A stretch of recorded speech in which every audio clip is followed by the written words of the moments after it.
Alléluia. Amen. Alléluia.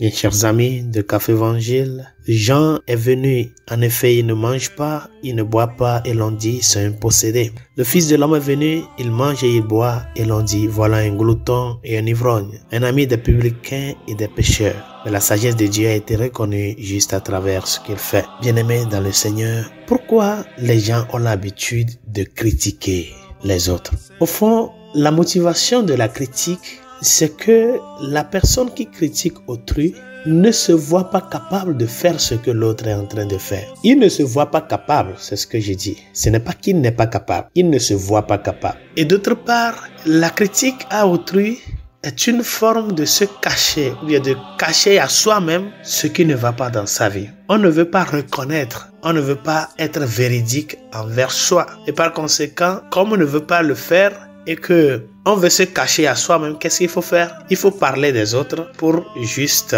faire semblant. C'est comme une manière de ne pas accepter ses erreurs, de ne pas accepter ses limitations. Et par conséquent, comment faire pour cacher cela à soi-même? On essaie de critiquer l'autre. La vie, c'est comme un trésor que Dieu a mis dans nos mains. Il nous a confié. Rappelez-vous de la parabole des talents. Chacun a reçu quelque chose. Il est parti travailler.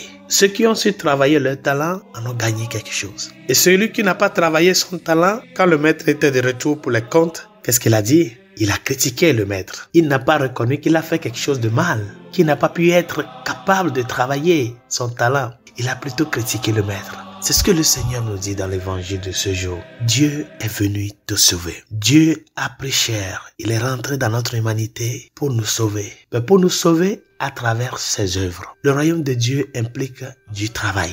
Chers amis, on ne peut pas croître dans la vie chrétienne si on ne bouge pas les mains, si on ne travaille pas, si on ne cherche pas à grandir dans cette connaissance, en cet amour de Dieu. Le royaume de Dieu est une question de travail, de se mettre à l'œuvre, au jour le jour. Il a passé toute sa vie en travaillant. Le Christ ne nous a pas sauvés les mains croisées. Il s'est mis à l'œuvre jusqu'à se donner soi-même. Apprenons à éviter les critiques à autrui en essayant de mettre au profit les dons que nous avons. Chacun a reçu quelque chose. Si tu te lèves et tu commences à travailler le tien, tu verras que cela donnera du fruit. Et cela va t'éviter beaucoup de vices. Que ce temps de l'Avent soit un temps de prendre conscience de qui nous sommes et de ce que Dieu nous a confié. Que notre manière de rendre grâce au Seigneur qui nous a fait ce grand bien en venant dans notre humanité, en nous sauvant, que notre manière de lui rendre grâce soit ce sens-là, de travailler avec Dieu, de collaborer avec Dieu. Ne nous asseyons pas au bord de la rue